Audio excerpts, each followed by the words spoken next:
Let's talk to Dr. Matthew Ellis. He is the director of the Lester and Sue Smith Center for Breast Cancer. Doctor, welcome to the show. I'm very happy to be here.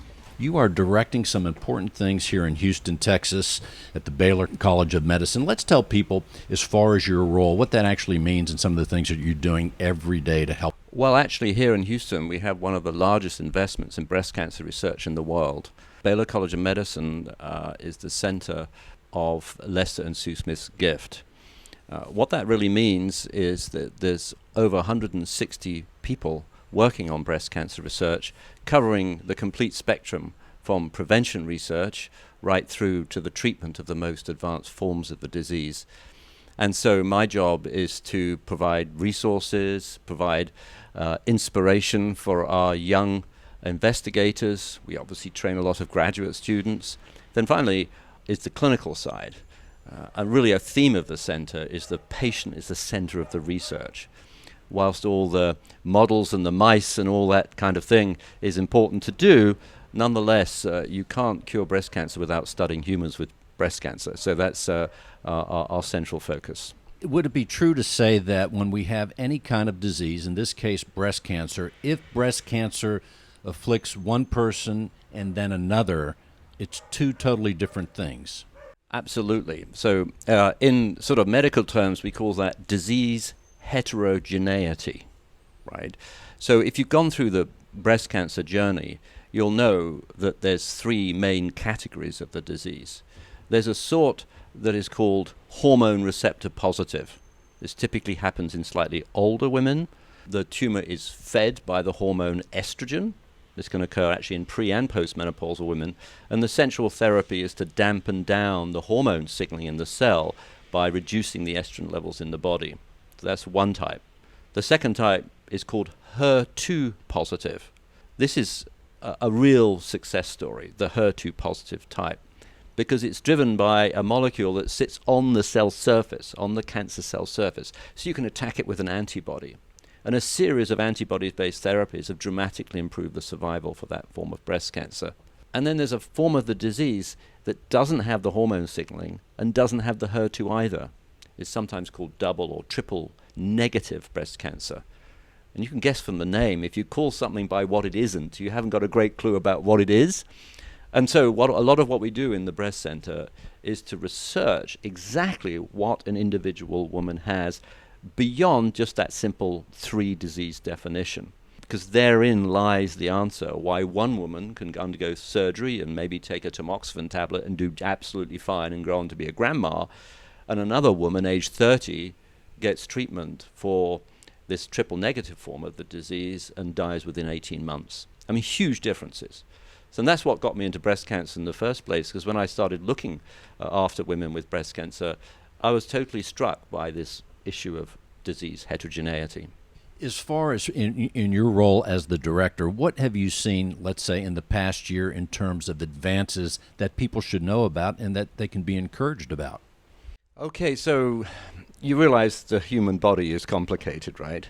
And you all realize that you're made up of these things called cells. Your body's made up of these tiny little life components we call cell. And really small, right? They're really small, and they're all talking to each other, right? Oh, You're made of okay. trillions of them. And they're all talking to each other to create, a thing we call a human. So when a cancer forms, it's a disease of the cell. The cell loses its context. It stops talking to its neighbor. It evades the immune system. It starts growing in ways that it shouldn't. And how does that work? Because really the cell is a tiny little biological computer. Of course, it's a natural computer. We don't call it a computer, but really that's what it is. And so really, if you want to understand what's wrong with someone, you have to make a diagnosis. Just when your computer crashes, you've got to work out why your computer isn't working anymore, what piece of software's gone wrong, or what piece of hardware's gone wrong. It's the same with studying cancer. So in the last year, we've developed at Baylor a technique called proteogenomics, which is an advance in diagnostic techniques, where we don't just look at the DNA, the hardwiring of the computer. We don't just look at the RNA, which is kind of the way the cell interprets those genes that are being switched on and off. We also look at the proteins and the signaling. This is the color of the computer. This is running the movie that you're trying to watch on your computer screen, and then using computer science to stitch all this together and reconstruct exactly what that tumor's doing and what's driving it and what makes it lethal or what makes it benign. So, and you said earlier the journey of someone with breast cancer, and each case is different, no doubt, in terms of certainly when it's diagnosed, when it's found, and all that. But as far as if there's any kind of average, if it's caught in the right amount of time, how long does it take for someone to be cured? When they're cured? Or can you call someone cured? Can you? I don't know. In a good case, we'll say. All right. So I will go on a slight tangent because I have a story to tell myself. I was diagnosed with prostate cancer quite recently, and I had to make a lot of decisions about how I was going to be treated and what I was going to be treated with. Just like, the journey I go with my breast cancer patients. And the bottom line is you're given a number, right?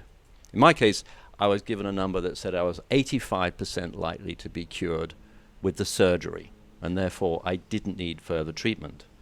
Which seemed a bit strange to me because if you've had hormone receptor positive breast cancer, which is the equivalent of prostate cancer in males, they're the sort of evil twins for males and females, 15% risk is enough for you to take anti-hormone therapy. But in males it's not. So I'm sort of still trying to work my head around this. But the bottom line in both these illnesses, I'll get to the point in a second, in both these illnesses, late relapse is common. So in hormone receptor positive disease, it's actually hard to say that you're ever cured because there's always a lingering risk that a relapse can occur 20 years later, literally, both in prostate cancer and in hormone receptor positive breast cancer.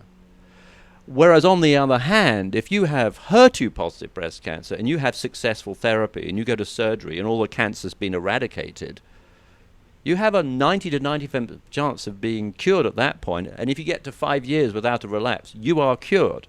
And the same thing for triple negative breast cancer. So the answer to your question is always depends. It depends on who you are and what you have and what you were diagnosed and was the treatment successful. And then from there, you're given a number, how likely you are to be cured. But I always think these numbers are a bit difficult, aren't they? They're like the sword of Damocles. One person would say, like me, 15% risk of recurrence. I can live with that because living without androgen as a male is very difficult. Men get completely miserable because men don't go through menopause quite the same way that women do. So when they have a crash andropause, it's devastating to them. And so that's why they're not so keen to do hormone prevention in males because it's extremely poorly tolerated. Whereas in females, you may choose to do it. So that's kind of how I see it, if that makes any sense to you.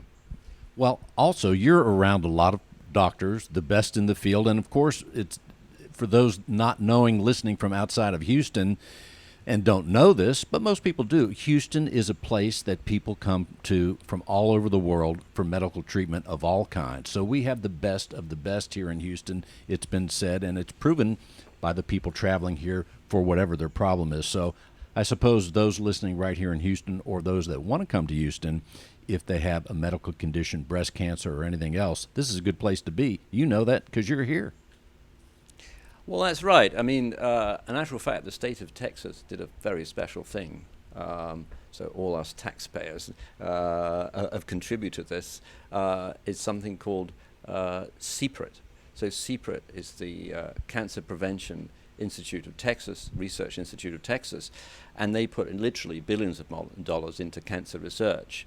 And so, for example, the gift I got to come to Baylor from Washington University, or the research grant, I would say, I got from CPRIT to bring me here was $6 million.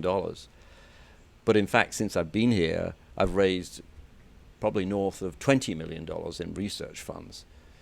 Which brings me to the Nancy Owens activity as well, is that it's critical to have these seed funds to get projects going. Because in all these profiling studies we do, we find new biological hypotheses, new potential targets.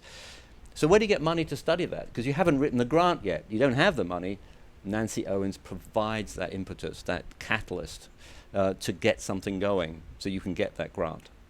And we'll remind people, nancyowens.org. You can go there, whether you're listening right here in Houston or anywhere in the world. You can go there if you would like to help. nancyowens.org.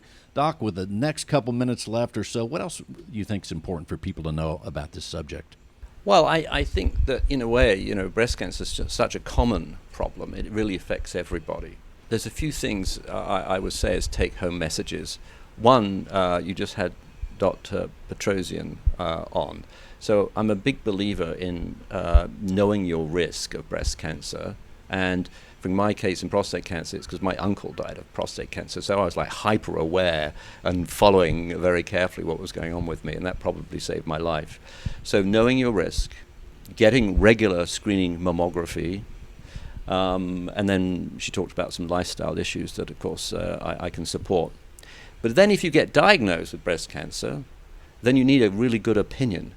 You need to be to sort of, work out where you are in that spectrum of illness I was talking about.